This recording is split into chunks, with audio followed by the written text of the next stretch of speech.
Hello, everybody. I'm Cecil Konijnendijk, and we continue the discussion on the governance of urban forests, the strategic decision-making of urban forests across the world by looking at how things are done in different cities. I will give you 5 examples of cities across the world that are actually doing it a little bit differently, and that shows you the diversity in how we do urban forest governance.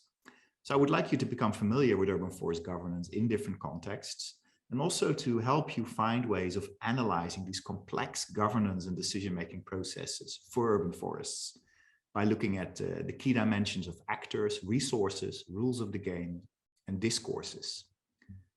What are these? Well, they're really derived from something which we call the policy arrangement approach or the governance arrangement approach, which tries to break down urban forest governance into key dimensions.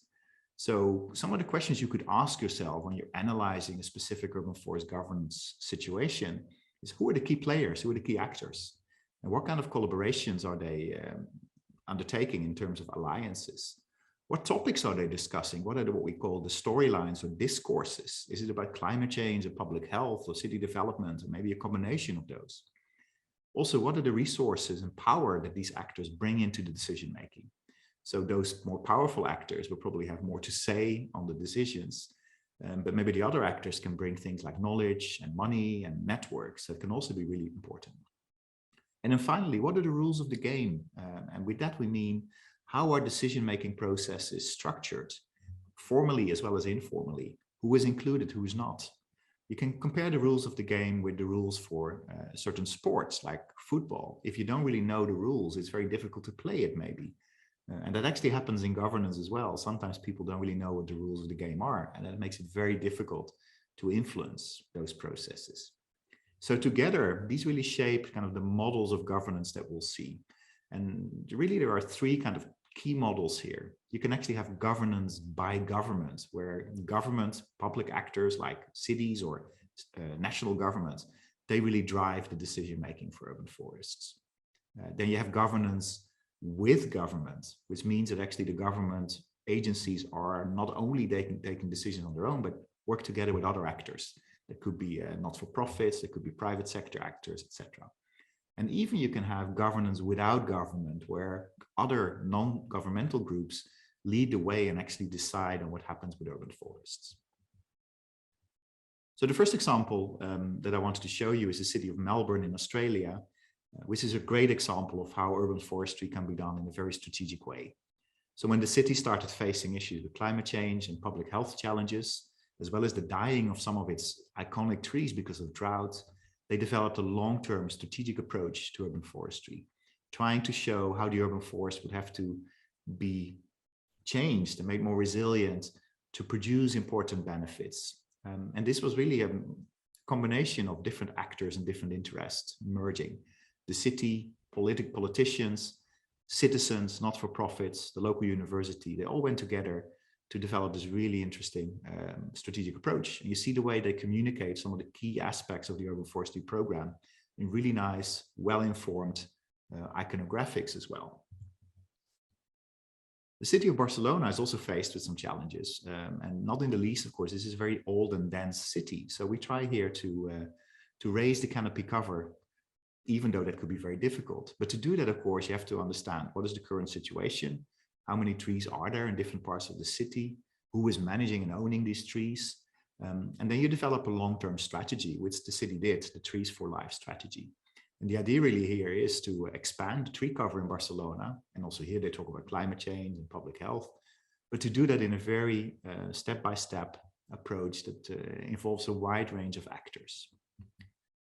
And here it's also really important to connect to bigger picture planning and governance. So the city of Barcelona has a general push towards being sustainable, to removing, for example, some of the extremely high car traffic and pollution in the city. And one key approach is to do this, what they call the superblock approach. So within this modernistic 19th century part of the city, the Eixample area, they take 3x3 city blocks and actually say, well, this is now a super block. And within that, we're going to remove as much car traffic as possible. We're going to promote biking and walking. And at the intersections, we're going to make new public spaces, including trees and vegetation. So here's a direct link, obviously, to the tree strategy, to the urban forestry strategy. So a really good example of how you can do things strategically. And that's actually also the case in the third city I would like to show you, the city of Vancouver in British Columbia, where I used to live for about 4 years. And also here, the city is really benefiting from a fantastic urban forest resource, from trees that grow very well. This is a temperate rainforest climate, so trees get really big. But what the city faced is that because of the popularity of the city, many people wanting to move there, there was a lot of pressure on private property. People wanted to build bigger houses, maybe remove some of the green spaces, and also remove some of the trees on private properties. And if you remove one big tree, you can lose a lot of benefits. So you see that actually in the little graphic there, you see a decline in urban forest canopy cover, even in this city that is wants to be so green. So the city developed a very ambitious urban forestry strategy to stop the canopy loss, to actually plant new trees. And they realized they had to combine policy with new tree protection ordinance, so they could stop some of those private developments, but also knowledge generation, monitoring of the urban forest over time, and building alliances with citizen groups, with conservation groups, but also with different governments to actually make sure this ambitious program can be implemented. We'll talk about the ambitious program, and the last two examples I'll give you are really very ambitious urban forest governance examples. And the first is Beijing, the capital of China, where major problems in terms of pollution, in terms of dust storms, in terms of climate change, led actually the national government of China to embark on a large-scale urban afforestation program.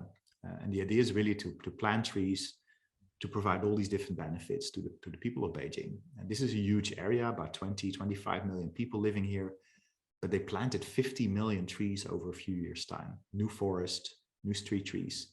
And they use what they call a forest city approach. So they really want to give people the chance to live in the forest, even in the city. And over the next few years, they will plant another 50 million trees. So you could say, well, great, right? China is a country where the government is really in charge. So it's very top-down, hierarchic, governance by government approach. But also there, we did some analysis. There are many different actors within that system, many different bureaus from forestry, water, public security, and actually also actors like farmers and even not-for-profits. And they often have competing interests. It's not always really clear who is in charge. So this work led by a doctoral student called Na Yao was really interesting to see how complex, even in a top-down decision-making context, urban forest governance can be. And then the final example is a project I've been involved with more recently in Riyadh, which is the capital of Saudi Arabia. And Riyadh is a city that faces tremendous problems with climate change. It's already very hot, it's in the middle of a desert, but the temperatures are going up every year. And we're now up sometimes on hot summer days at 60 degrees centigrade, which is really unbearable for humans. So the government of Riyadh, led by the royal family, actually the government of Saudi Arabia, developed this really intense and visionary program to green the city dramatically, to provide better circumstances for the local people, but also to become a tourist destination, and to raise the canopy cover of the city from less than 1% to more than 9%.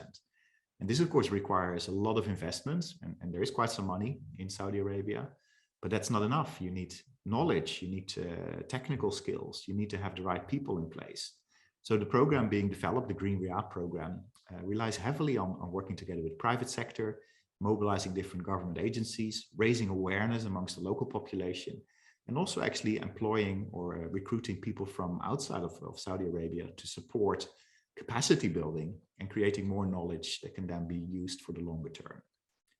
So I hope these 5 examples from Melbourne, Barcelona, Vancouver, Beijing, and Riyadh, cities from different parts of the world, show you that urban forest governance is exciting, it's complex.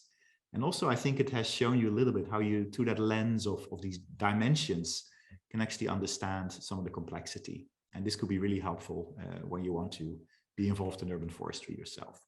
So thank you very much for listening, and don't forget to read some of those interesting city case studies that are coming with this module as well. Thank you.